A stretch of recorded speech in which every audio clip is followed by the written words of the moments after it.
17 বছর পরে মানুষ একটা ঈদ উৎসবের মতো দেখবেন যে মানুষ চলে এসেছে। এই উৎসবকে আমরা সকলে মিলিয়ে উৎসবে পরিণত করতে চাই। একটা নির্বাচন প্রক্রিয়ায় অবশ্যই জয় বিজয় থাকবে, কিন্তু জনগণের যে রায়কেই আমরা মেনে নিতে চাই। জনগণই যে সকল ক্ষমতার উৎস, তাদেরকেই আমরা মেইন মূল্যায়ন করতে চাই। আমরা আশা করি আপনাদের সকলের সহযোগিতায় একটি সুন্দর অবাধ নিরপেক্ষ নির্বাচন আমরা জাতিকে উপহার দিতে পারি। গতকাল রাতের ঘটনা তো আপনারা প্রত্যক্ষ সাক্ষী। আমরা যত কিছু বলি সবকিছু আপনাদের কাছে আরো বেশি আমাদের থেকে ক্লিয়ার থাকে।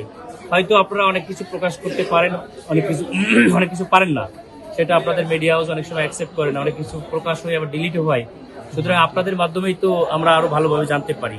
তো জাতি এটা অবজার্ভ করছে এখন, যে সবাই কিছু বোঝে না তা না, খুব ভালোভাবেই সবাই বোঝে।